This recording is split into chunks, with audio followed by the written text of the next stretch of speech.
This is the Fifth Estate Winning Headlines, your media police post. In this segment, we summarize some of the headlines that you might have missed this morning, and we take a look at the political pieces we call cartoons in this country. Today is the 2nd of July 2020, and I am DM. I am JM. And I am GK, and in case you missed the headlines, here they are. In the Daily Nation, I feel great, Raila says on leaving hospital. In the Standard, shock of dead children in car at police station. And in the Star, Ruto rolls out millions to the hustler nation. Let us begin here.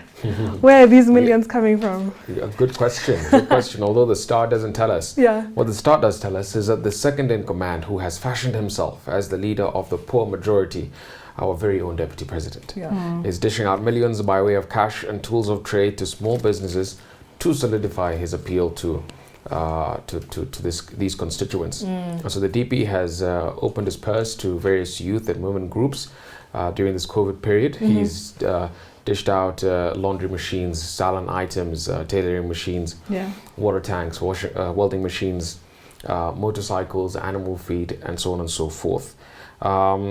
He has shied away from giving out food because, you know, that, the last batch didn't go so well. Didn't go so well.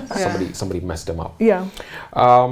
My take on this is, it's difficult to keep quiet if you have nothing to do. And as you've been saying, DM, maybe what he needs is to be kept a little bit busy. The deputy president.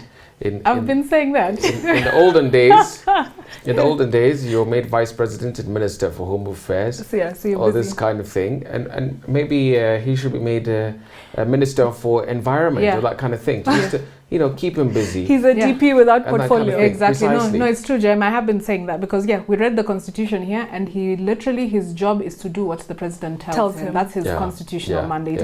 I do like the approach that he has taken.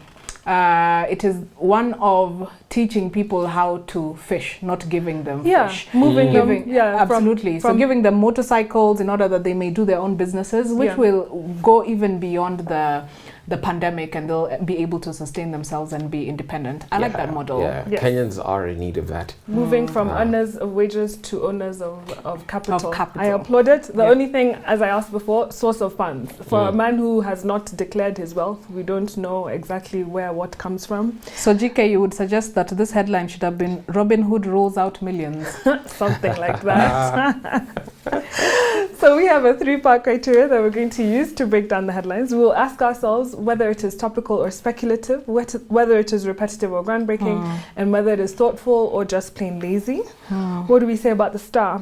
Topical, yes, because it's happening now. Yes. Sounds very descriptive. It lacks imagination. Yeah. All right, so moving to the Daily Nation, where Raila is telling us he feels great. So there's been a video that's been circulating that Winnie Odinga took of her father, and they were like, listen, the haters, he is doing just fine. He is standing up. He looked actually very good for someone who's just come out of surgery. And Kenyans on Twitter have taken on this challenge, right? They're saying we're also well. They put on their shorts and their yellow polo shirts. Yeah. And they're doing sort of the same jig. Also because Raila made quite a fashion statement. Did you see the picture? It's on the cover. He looks very good. He looks like an aristocrat at a country club.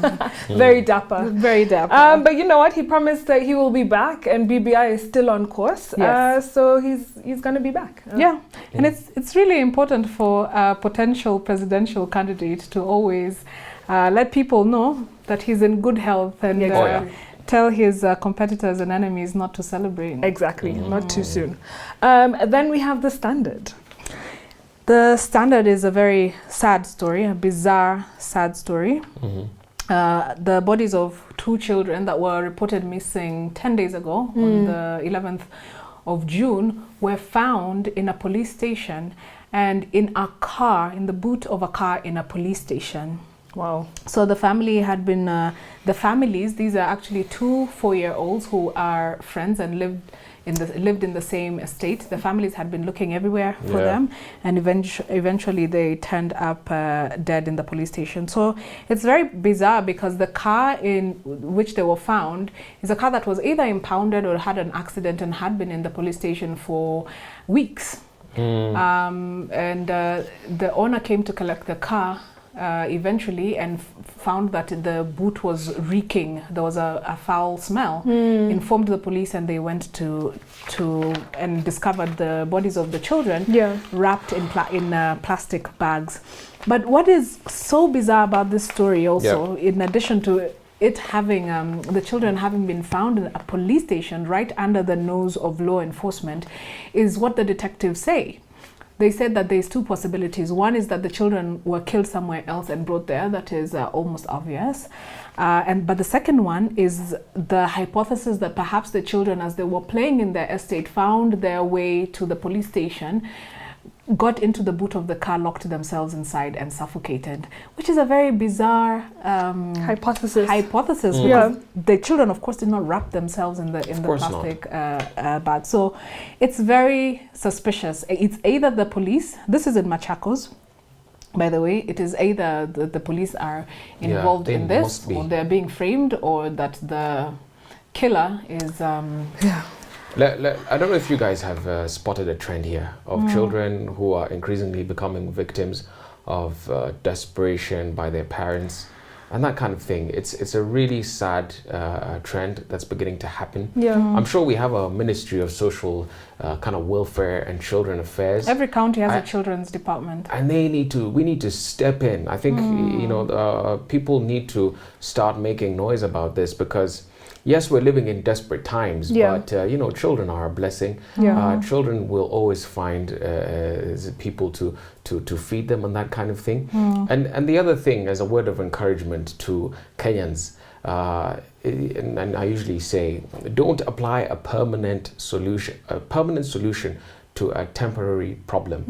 A few days ago, a mother killed her 4 children out of desperation, and that, she's in a temporary problem right now, but she has applied a permanent solution by killing these children who are never going to come back. Very sad. It's becoming a crisis that needs the attention. Well, may Alvina, Mutheo and Henry Jackson rest in peace. They didn't deserve that. And for the police, there's a first law of geography that states that closer things are more related things that are far apart. So maybe the answer is right under your nose. Absolutely. So who do we give our winning headline? I really like the Daily Nation one. I just wish it had been changed slightly. Yes. Allow me to change it to Raila, I feel great. Well done, editor. I think that should give us our winning headline. Yeah, let's do that. All the best to Raila as he comes back. On to the political pieces that we call cartoons in this country, where we also have a 3-part criteria. We ask ourselves, is it humorous or dry? Is it satirical or pessimistic? And is it effective or just plain lazy? So let us begin with the Daily Nation, where we have a funny cartoon here by Ndula, a caricature of Chief Justice Maraga, and he is there looking a little bit perplexed, but he's being painted over by a red paintbrush, perhaps a Jubilee paintbrush, who knows? And it says smear campaign, and what is being painted over him is a pink sort of paint that has baby clothes on it, baby booties, a baby pacifier. Basically, someone is trying to say that Maraga has had a child out of wedlock. Yes, that's the story that came out last week. Exactly. However, through a lawyer, Maraga has come out and said that the birth certificate that is alleged is fake. There's never been a registrar known as Shamwata in the whole country, nor has there been an officer with the name NP Otieno. So they're saying even just the basis of these allegations have started from a false claim. But who cares? I mean, this is not a matter of public interest. He can have 47 children, 1 in each county. It's his life. It's there. You don't know what arrangements people have in their private life. So, but he's been seen as someone who has aggressed the executive, and maybe this is part of somebody's grand scheme. Who knows? Who knows? Shall we move to the Standard? In the Standard, we have Gado. There's 2 pictures. In the first panel, it's the new president of Malawi, Lazarus Chakwera, and he says, "I'm the resurrection and the life. The one who believes in me will live even though they die." And then as he's speaking in the second panel, the Constitution, in the form of Lady Justice, comes and says, okay, Lazarus, let's not get carried away here. Gato has found his light touch again. Yeah, after the terrible cartoon yesterday. Now this is great, and I suppose he's referring to Chakwera, the new Malawian president, referring to himself as Lazarus, because they had a rerun of the election, and he won. Yes, and he's a man of God, so I like the play on all those things. Lazarus being brought to life by Jesus, but also the fact that Chakwera himself is a Pentecostal. He was a Pentecostal preacher. Yeah, sounds very American when he speaks. I'm still disgusted by Gado. From yesterday? From yesterday. Okay. I can't even look at the cartoon. May they forgive you soon. So, in the Star. In the Star, we have here caricatures of General Badi saluting with a broom, marking his 100 days as NMS. And then Uhuru and Sonko are looking on, they're judges, and they're scoring him on his performance. Yeah. Uhuru has scored a 10. While Sonko has scored a 0, presumably out of jealousy.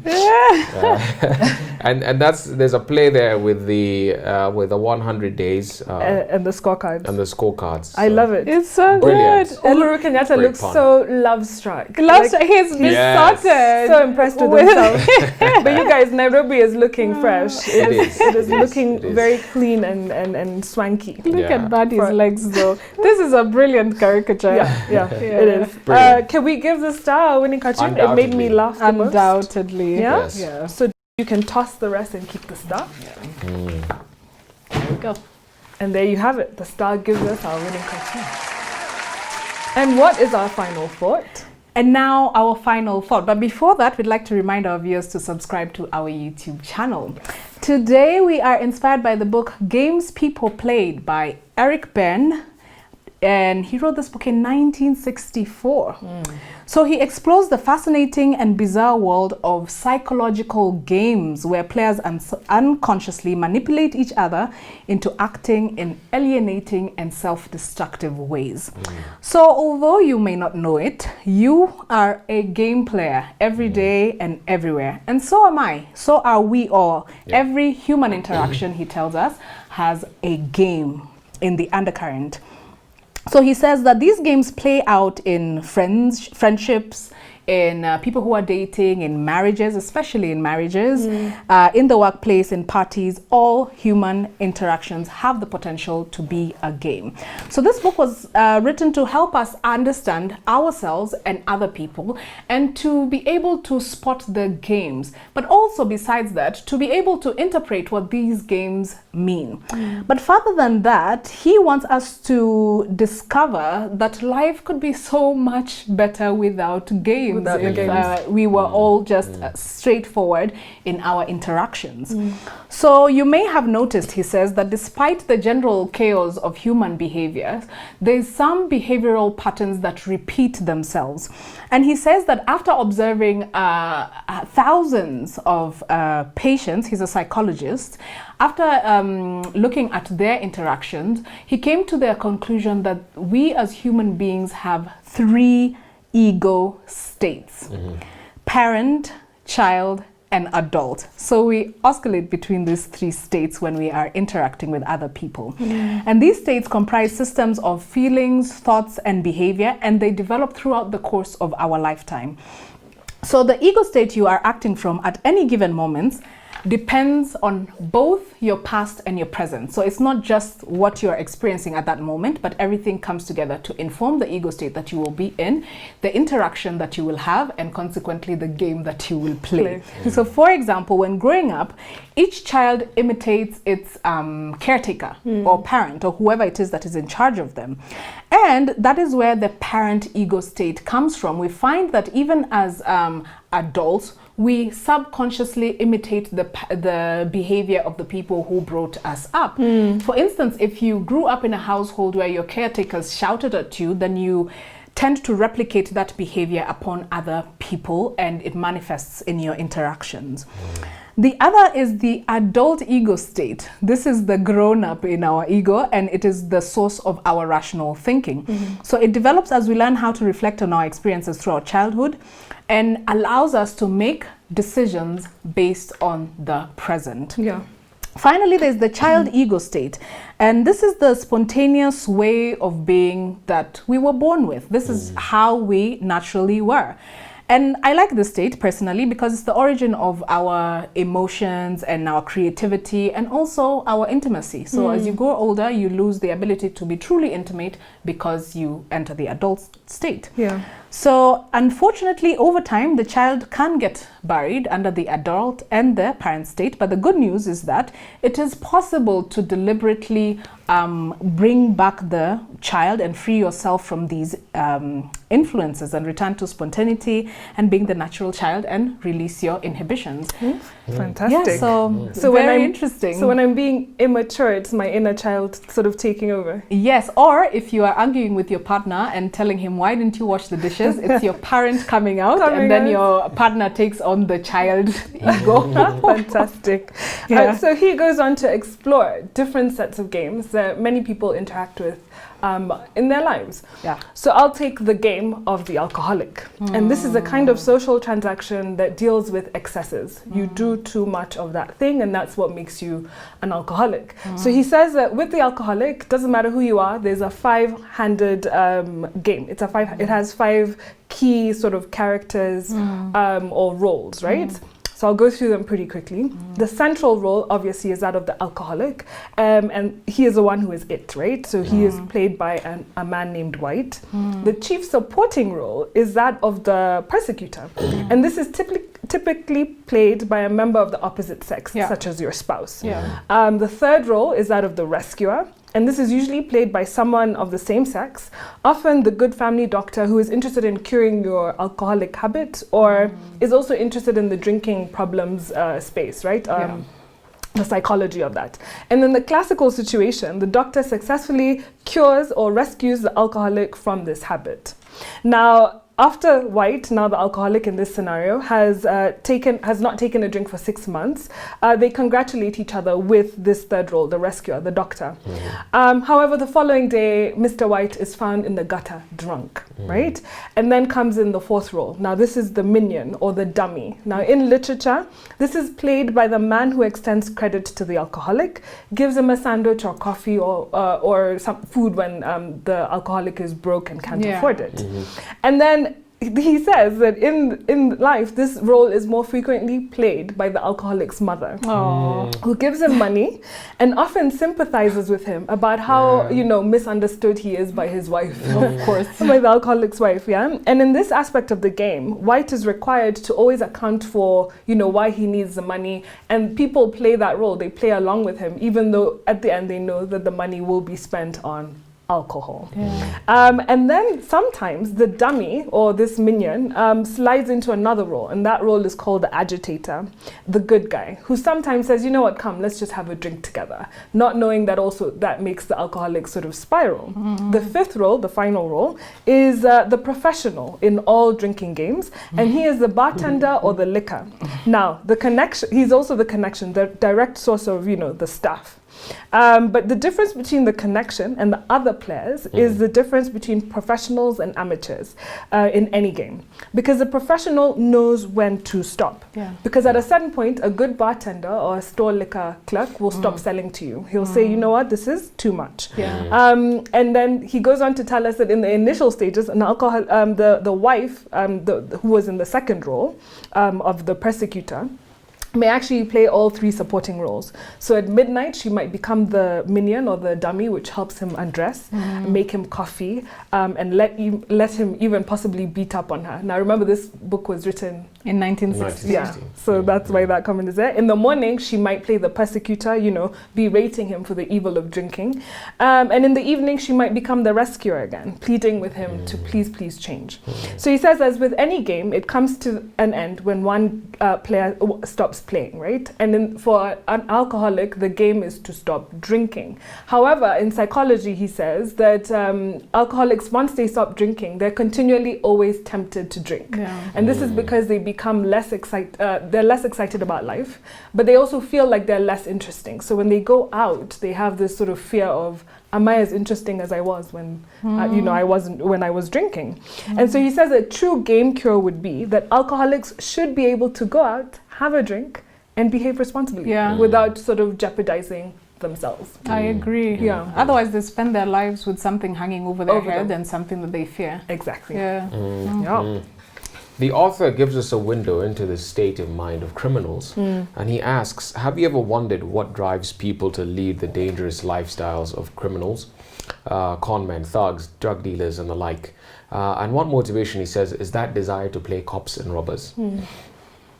Now, in Cops and Robbers, it seems like the criminal is acting as an adult, calculating ways of taking shortcuts to luxury. But in fact, the desire for a lavish lifestyle hides the real motive, which is to get caught. So, Is he sure? apparently, in the childhood game of Cops and Robbers, what we're actually playing is hide and seek, in which the essential element is not to be found with ease, but to be found all the same. And that's why robbers accidentally, quote unquote, leave clues and act arrogantly after a crime has been committed. And so once the criminal has been sentenced and put in jail, the author tells us another game begins, a game known as Want Out. And so this game involves prisoners who pretend that they want now to escape from jail, when in fact they just want to stay longer. They know that chances of escape are next to none. That prison is not in Kenya. And that if they get caught, their sentence will only be extended. So they know the consequences, but yet they take that ridiculous risk. And what at first appears to be an adult yearning for freedom is in fact a child who doesn't want to return to the unpredictability of the outside world. So somebody who's afraid.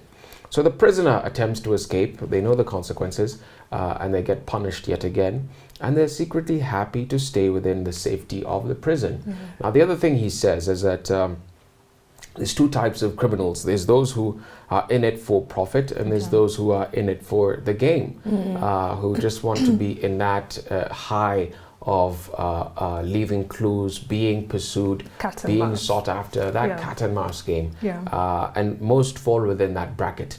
Although you do find the ones who are primarily in it for profit, they want to hide as much as possible, never be found, and end it that way. Interesting. I think that doesn't apply to robbers all over the world or criminals all over the world. Maybe a Swedish prison or something or fancy. Or something like that, Interesting. So on a day where we have a winning headline from our editor, Daily Nation, and a winning cartoon from The Star, I want to leave you with this.